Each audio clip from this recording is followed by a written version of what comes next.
Selamat datang di Cahaya Cerita, tempat di mana kisah-kisah drama penuh makna dan inspirasi hadir untuk menemani hari-hari Anda.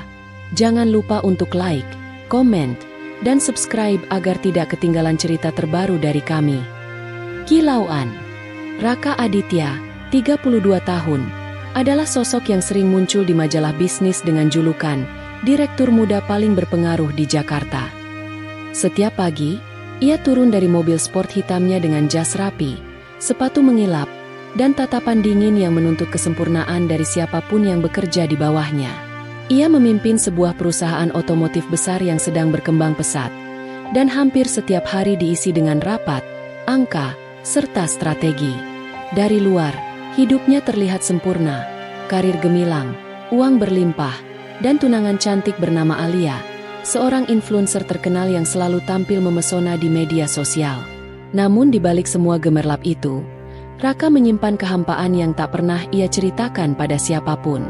Setiap kali lampu malam di apartemennya padam, ia menatap langit-langit kosong dan bertanya dalam hati, untuk apa semua ini? Hidupnya diatur oleh jadwal, target, dan citra. Semua orang menyanjungnya, tapi ia tahu kebanyakan hanya karena posisinya. Bahkan Alia, tunangan yang selalu tampak sempurna di depan kamera, sering lebih sibuk mencari pencahayaan terbaik untuk selfie ketimbang mendengarkan ceritanya. Suatu malam, setelah rapat panjang dan makan malam formal yang penuh basa-basi, Raka memutuskan menyetir sendiri tanpa sopir. Ia berkeliling kota, menyusuri jalanan Jakarta yang ramai dan penuh lampu. Di sebuah minimarket kecil, ia berhenti membeli air mineral. Saat keluar, matanya tertuju pada seorang tukang parkir tua yang sedang dimarahi pelanggan. Lelaki itu dituduh salah mengatur kendaraan, diteriaki dengan kata-kata kasar. Namun yang membuat Raka terpaku bukanlah kemarahannya, melainkan senyum sabar yang muncul di wajah tua itu setelah si pelanggan pergi.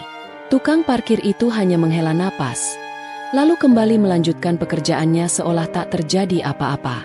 Raka terdiam. Ada sesuatu di sana, ketenangan, keikhlasan, dan kebebasan yang tak pernah ia miliki.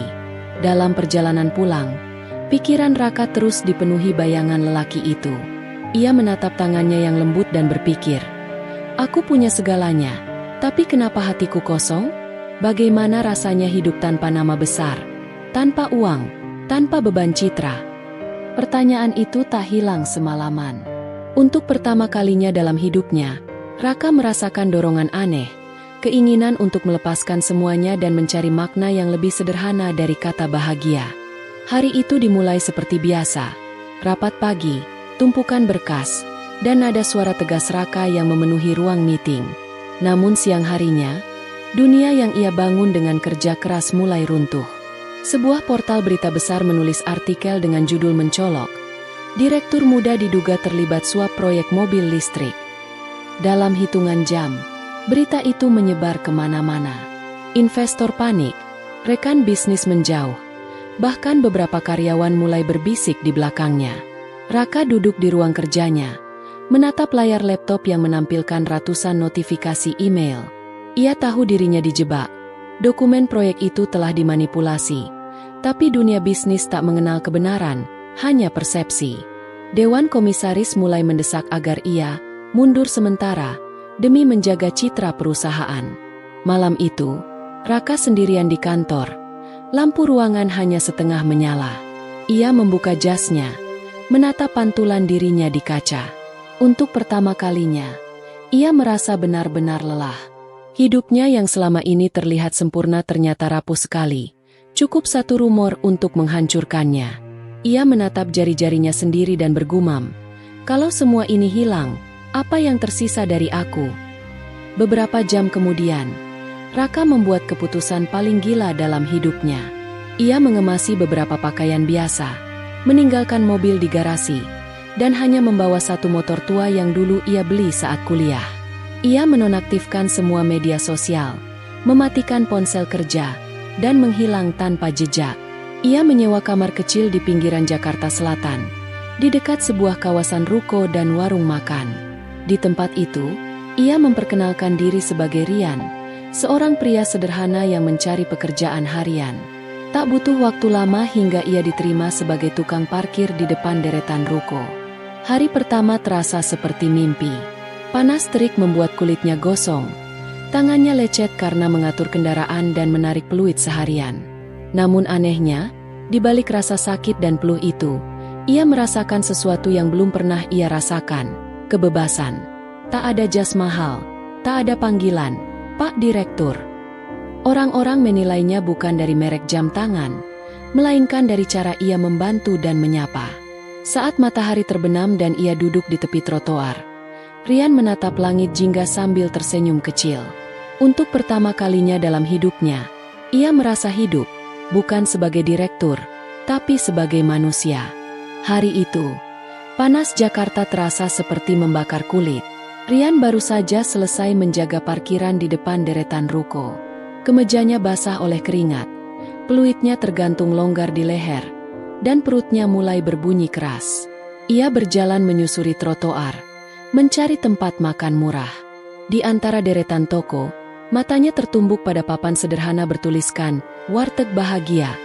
Hurufnya sedikit pudar, tapi di dalamnya ramai oleh suara tawa dan denting piring.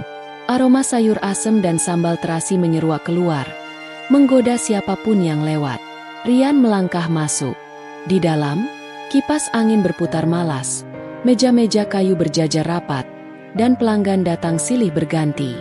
Di balik etalase kaca, seorang perempuan berkerudung coklat muda sedang melayani pembeli dengan sigap. Wajahnya manis, matanya teduh, dan senyumnya seolah bisa meredakan panas siang itu. "Silakan, Mas. Mau makan apa?" Suaranya lembut tapi ceria. Rian menunjuk seadanya, masih canggung dengan suasana baru itu. "Nasi, sayur asem, sama tempe orek, Mbak. Minumnya teh manis ya? Dingin atau hangat?" "Hangat aja." Beberapa menit kemudian, Sinta, nama yang tertulis di papan kecil di dadanya, membawa segelas teh dan piring makan ke mejanya.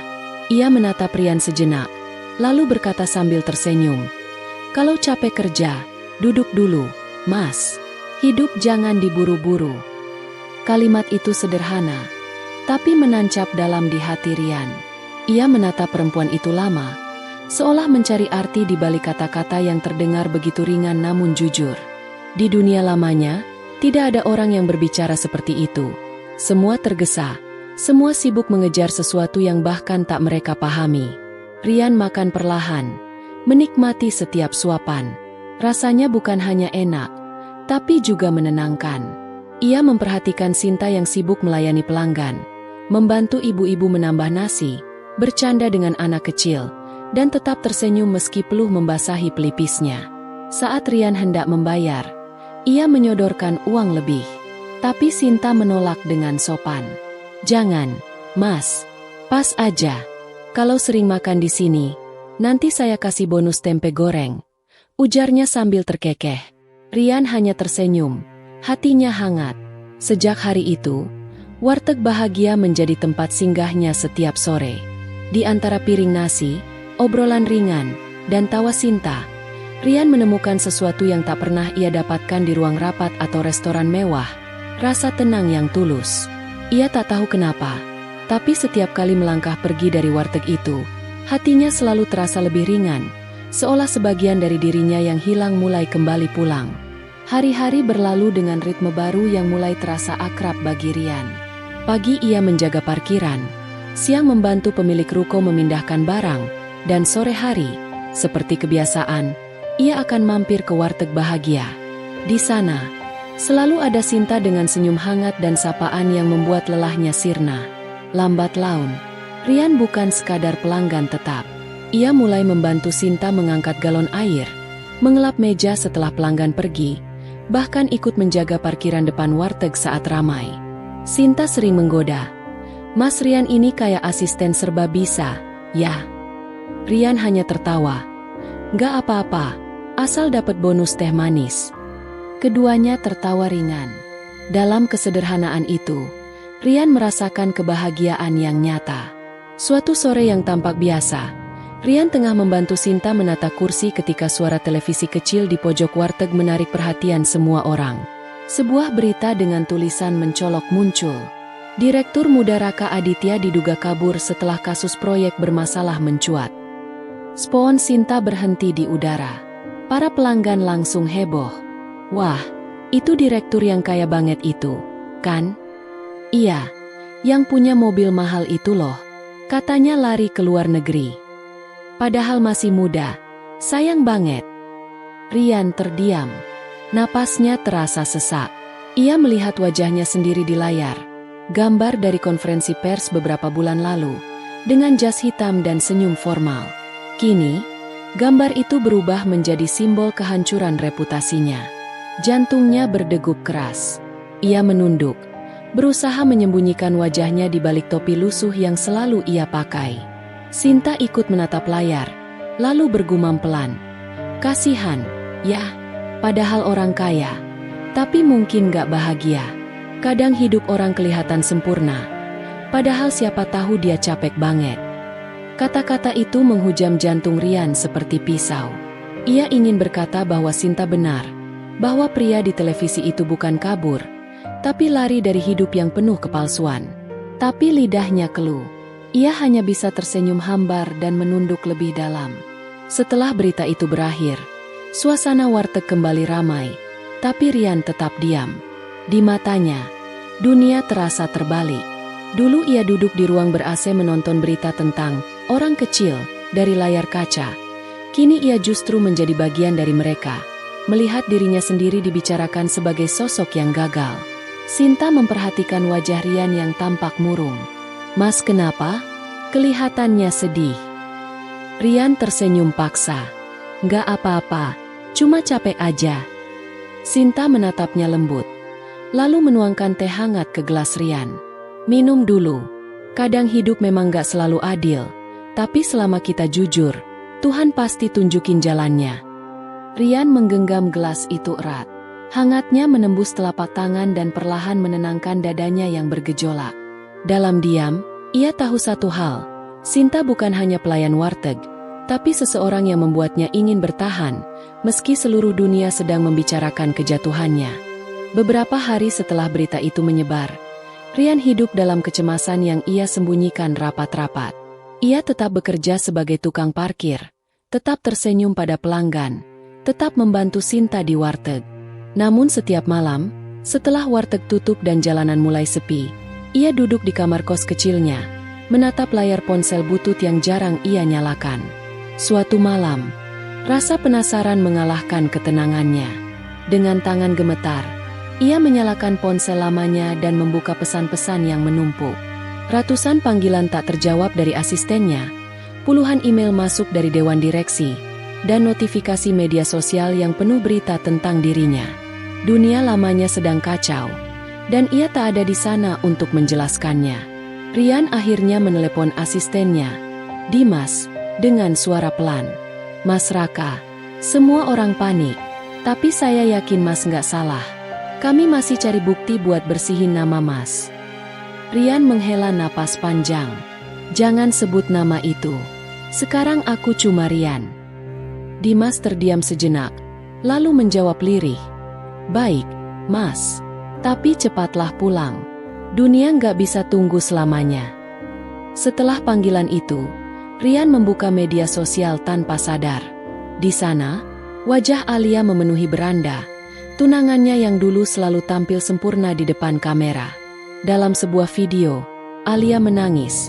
Suaranya bergetar di antara isak tangis. Raka pergi tanpa kabar.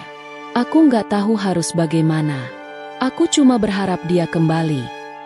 Rian menatap layar itu dengan perasaan campur aduk. Namun hanya butuh beberapa hari sebelum wajah Alia muncul lagi. Kali ini tertawa, berfoto mesra dengan seorang pria lain. Seorang pengusaha muda yang sedang naik daun. Dunia maya memujinya karena tegar dan move on. Rian menutup ponselnya perlahan. Rasanya seperti ditusuk dari belakang. Semua janji, semua kata cinta, semua pelukan hangat yang dulu ia percayai, mendadak terasa palsu. Ia menyadari bahwa hubungan mereka dibangun di atas citra, bukan cinta. Alia mencintai Direktur Raka Aditya. Bukan Rian. manusia di balik nama itu. Malam itu, Rian berjalan tanpa arah. Langit mendung, dan gerimis mulai turun. Ia melewati jalanan basah yang diterangi lampu oranye. Dan entah kenapa langkahnya berhenti di depan warteg bahagia. Pintu warteg sudah setengah tertutup. Tapi dari dalam masih terlihat cahaya lampu dan sosok Sinta yang sedang membereskan meja. Rian berdiri di depan pintu, menatap perempuan itu dalam diam. Sinta menoleh dan tersenyum lembut. "Mas Rian, masih kerja sampai malam ya? Sini, saya buatin teh hangat dulu." Tanpa banyak bicara, Rian duduk di bangku warteg. Sinta menyuguhkan teh, lalu duduk di seberangnya. Mereka tak banyak berbicara, hanya ditemani suara hujan yang menetes di atap seng. Dalam kesunyian itu, Rian merasakan sesuatu yang tak bisa dijelaskan. Ketenangan yang tidak pernah ia temukan bahkan dalam kemewahan apartemen atau pesta besar. Di tengah luka dan kepergian, hanya di warteg kecil itu, bersama Sinta, Rian merasa masih punya tempat untuk pulang. Hari-hari berlalu dalam kesederhanaan yang menenangkan. Rian mulai terbiasa hidup tanpa fasilitas, tanpa sorotan kamera, tanpa segala kemewahan yang dulu mengekangnya. Namun di balik ketenangan itu, tubuhnya mulai kelelahan. Hujan yang sering turun membuatnya sering basah kuyup di parkiran, dan suatu malam, tubuhnya benar-benar tumbang. Demam tinggi membuatnya menggigil di kamar kos kecil yang sempit dan lembab. Ia mencoba menahan sakit kepala sambil menarik selimut tipis, tapi seluruh tubuhnya terasa berat. Ia menatap langit-langit kamar, berusaha menenangkan diri. Dalam pikirannya, terlintas wajah Sinta, senyum teduh yang selalu menenangkannya setiap kali dunia terasa berat. Keesokan harinya, ketika Rian belum juga muncul di depan warteg, Sinta mulai khawatir. Biasanya, pagi-pagi Rian sudah tampak sibuk mengatur kendaraan. Merasa ada yang tidak beres, Sinta memutuskan mencari tahu. Dengan bantuan Pak Darto, pemilik warteg, ia akhirnya menemukan kamar kos Rian di gang sempit belakang ruko. Saat pintu diketuk, suara pelan terdengar dari dalam. "Masuk aja." Sinta membuka pintu perlahan. Ruangan itu kecil, hanya ada kasur tipis, ember air, dan beberapa pakaian tergantung di dinding. Rian terbaring pucat, peluh membasahi dahinya. Tanpa berpikir panjang, Sinta meletakkan bungkusan di meja, bubur hangat, obat, dan handuk kecil. "Kamu tuh kerja kayak nggak kenal capek," ucap Sinta lembut sambil menaruh handuk basah di kening Rian. Padahal manusia juga perlu istirahat. Rian terdiam, menatap wajah Sinta yang tampak cemas. Dalam hidupnya, banyak orang pernah peduli padanya, tapi selalu karena alasan tertentu. Jabatan, kekayaan, atau hubungan. Baru kali ini ada seseorang yang datang tanpa meminta apa-apa, hanya karena tulus ingin menolong. "Kenapa kamu repot-repot?" tanya Rian pelan. Sinta tersenyum. "Karena saya tahu rasanya sendirian waktu sakit. Nggak enak, kan?" Rian tidak sanggup menjawab. Matanya panas, bukan karena demam, tapi karena haru. Ia memandangi Sinta yang dengan sabar meniup bubur agar tidak terlalu panas sebelum menyodorkannya. Setiap gerakan perempuan itu sederhana, tapi terasa begitu berarti. Hari-hari berikutnya, Sinta masih sering datang memastikan Rian sudah makan dan minum obat. Mereka berbicara tentang banyak hal, tentang keluarga, masa kecil, dan mimpi. Sinta bercerita bahwa ia ingin punya warteg sendiri suatu hari nanti, bukan karena ingin kaya, tapi karena ingin bisa membantu orang yang lapar tapi tak punya uang. Setiap kata yang keluar dari mulut Sinta terasa jujur dan murni. Rian merasa seperti sedang disembuhkan, bukan hanya dari sakit fisik, tapi juga dari luka batin yang selama ini ia sembunyikan. Malam itu, setelah Sinta pulang, Rian menatap langit melalui jendela kecil di kamarnya. Untuk pertama kalinya sejak lama, ia berdoa, bukan meminta jabatan atau kekayaan, tapi kekuatan untuk menjadi orang yang pantas bagi ketulusan seindah Sinta. Dalam kesederhanaan perempuan itu, Rian menemukan arti cinta yang sesungguhnya. Tidak menuntut, tidak menghitung, hanya hadir dan menyembuhkan. Pagi itu, udara terasa berbeda. Sinar matahari menembus sela-sela awan, dan suara radio di warteg memutar berita terbaru. Sinta yang sedang menyiapkan lauk berhenti sejenak ketika mendengar nama yang sangat familiar disebut oleh penyiar. Berita terbaru, Direktur Muda Raka Aditya dinyatakan bersih dari semua tuduhan korupsi.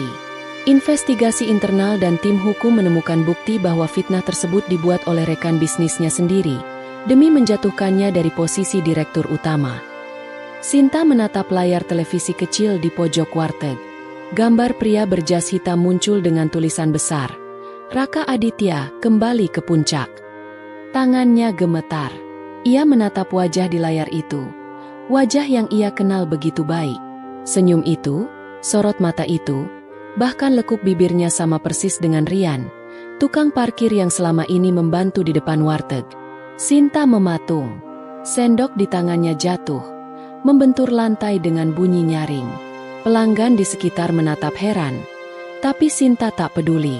Hatinya campur aduk antara terkejut, kecewa, dan marah. Semua kepingan yang tidak masuk akal selama ini tiba-tiba menyatu. Caranya berbicara, kedewasaan pikirannya, dan bagaimana Rian kadang tampak seperti seseorang yang sedang bersembunyi dari dunia. Malamnya, saat warteg sepi, Rian datang seperti biasa. Tapi langkahnya lebih tenang, wajahnya lebih terbuka. Ia tahu, waktunya untuk berhenti bersembunyi telah tiba. Sinta, suaranya berat, aku harus jujur. Namaku bukan Rian. Aku Raka Aditya. Aku. Sebelum ia sempat menyelesaikan kalimatnya, Sinta sudah menatapnya dengan mata berkaca-kaca. Jadi semua ini bohong. Suaranya bergetar. Kamu datang ke sini, kerja di depan warteg, pura-pura jadi orang biasa. Semua itu cuma sandiwara. Raka menunduk. Awalnya, iya. Tapi setelah kenal kamu, semuanya berubah. Aku cuma ingin hidup seperti orang biasa, tanpa status, tanpa topeng. Dan kamu yang bikin aku sadar kalau kebahagiaan itu sederhana. Sinta menggeleng pelan, air matanya jatuh. Kamu bohongi aku, bukan karena kamu kaya, tapi karena kamu gak percaya aku bisa terima kamu apa adanya. Kalau dari awal kamu jujur, aku gak akan marah. Tapi kamu memilih diam, seolah aku orang yang gak pantas tahu. Kata-katanya menusuk hati Raka. Ia ingin menjelaskan, ingin memohon maaf, tapi semua terasa percuma. Sinta menatapnya dengan pandangan hancur, bukan benci, tapi kecewa yang terlalu dalam. Malam itu, Raka pergi tanpa banyak kata. Hujan turun perlahan, membasahi jalanan dan menyembunyikan air mata di wajahnya. Ia tahu, kebenaran yang seharusnya membebaskannya justru menjadi hal yang paling menyakitkan. Ia telah membersihkan namanya di mata dunia, tapi kehilangan kepercayaan dari satu-satunya orang yang membuat hidupnya berarti. Beberapa minggu telah berlalu sejak kebenaran itu terungkap. Nama Raka Aditya kembali bersinar di media. Ia kembali duduk di ruang kantornya yang luas, dikelilingi kaca tinggi dan pemandangan kota Jakarta yang megah. Semua orang menyambutnya sebagai sosok yang bangkit dari fitnah. Seorang direktur muda yang kembali memimpin perusahaan besar dengan wibawa. Namun, di balik semua kemegahan itu, hatinya terasa kosong. Setiap sorotan kamera, setiap rapat penting, setiap senyum dari kolega hanya membuatnya semakin sadar. Dunia gemerlap itu kini tidak lagi berarti tanpa satu sosok sederhana yang mengajarkan arti ketulusan, Sinta. Ia sering teringat saat-saat di warteg. Tawa kecil mereka, aroma sambal goreng yang selalu bikin lapar, dan suara lembut Sinta yang selalu menenangkan. Semua itu kini terasa jauh, seolah hanya mimpi yang tertinggal di sudut hati. Suatu sore yang mendung, Raka akhirnya tak tahan lagi. Ia meninggalkan kantor lebih awal, melepas jas dan dasinya, lalu menyusuri jalan yang dulu setiap hari ia lewati dengan langkah sederhana seorang, Rian. Ketika sampai di depan warteg Bahagia, tempat itu masih sama. Cat dindingnya mulai pudar, tapi terasa hangat dan hidup. Ia berdiri sejenak, menggenggam sebuket bunga melati di tangannya. Bunga kesukaan Sinta, yang bagi Raka melambangkan kesederhanaan dan kemurnian. Sinta keluar dari dalam warteg, mengenakan celemek lusuh yang biasa ia pakai. Saat melihat Raka berdiri di sana, matanya sedikit melebar, tapi ekspresinya tetap tenang. Tidak ada kemarahan, hanya keheningan yang penuh makna. Raka melangkah pelan mendekat, menunduk sedikit, lalu berkata dengan suara serak, "Aku datang bukan sebagai direktur, bukan juga sebagai Rian. Aku cuma mau mulai dari nol lagi. Kali ini tanpa pura-pura." Hening beberapa detik. Lalu, dari bibir Sinta muncul senyum kecil yang begitu lembut. "Kalau benar mau mulai dari nol," katanya dengan nada menggoda, "bantu angkat galon dulu di belakang." Raka terdiam sejenak, lalu tertawa lepas. Tawa yang tulus, bukan tawa yang disembunyikan di balik topeng status.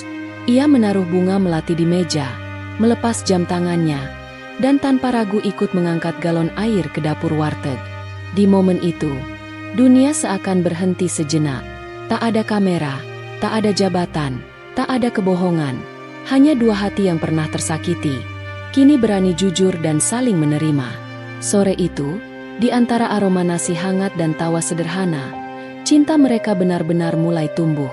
Bukan dari kekayaan, bukan dari status, tapi dari kejujuran dan ketulusan yang akhirnya menemukan rumahnya. Dan di warteg bahagia itulah, Raka dan Sinta menemukan arti cinta yang sebenarnya. Cinta yang sederhana, tapi sejati.